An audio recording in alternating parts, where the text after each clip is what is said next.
Joining me now, Sara Nelson, International President of the Association of Flight Attendants. She represents a 50,000 flight attendant group at 19 different airlines.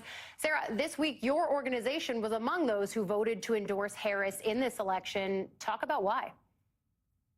Well, first of all, we're at 55,020 airlines, and I give credit to the Biden-Harris administration for setting the ground for worker empowerment and organizing in our union, too.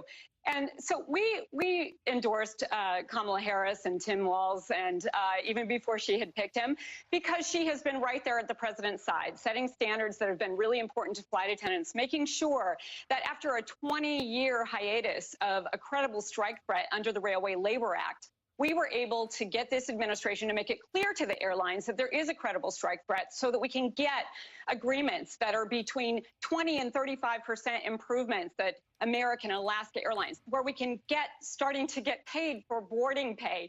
So much of the country is so concerned that flight attendants have been doing work without getting paid. And so we're pushing forward on these agreements because of that backing from the administration, making it possible for us to have collective bargaining under the Railway Labor Act, where there is no expiration date, where we have to make that clear to get these contracts done. You talk, Sara, about the impact of the Biden-Harris administration, but Harris cuts a different profile than her boss. Biden, of course, has called himself the most pro-union president ever. Does she have trust to build with these voters being new to the ticket, new to the top of the ticket? Look, I'm super excited to listen to Kamala Harris now. I think that she is her authentic self out on the campaign trail. And I think that that is because workers have been fighting and winning, and we have been showing the country that the way to get things done and to put a check on completely unchecked inequality with the corporate elite taking more and more to Wall Street and controlling our politics too. We have been standing up for a good job, standing up to push forward on what it means to be an American worker. And she is owning that. She's signing off on all of her rallies with "When we fight, we win." That is a labor slogan.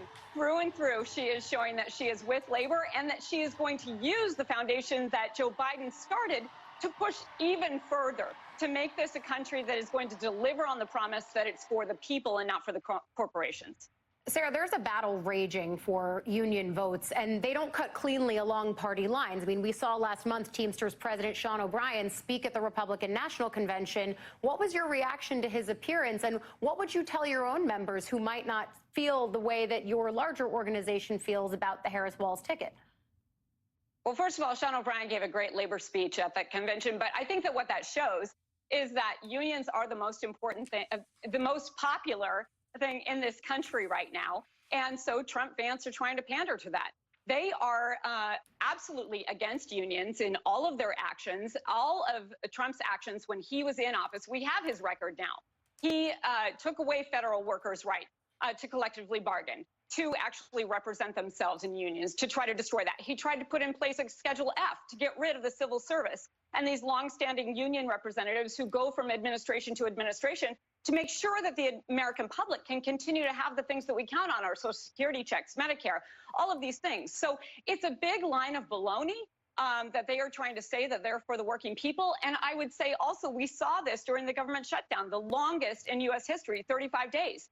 Trump tried to divide us with racist fear-mongering about the southern border, when really what that was about trying to break government, to make good on a 50-year attempt to try to privatize everything, stuff it in the hands of Wall Street, and get rid of everything else that we count on as Americans. And we pushed back and won against him, and we're going to do it again. Sara Nelson, good to see you. Thank you for spending part of your Sunday with us. Thank you. Thanks, Allie.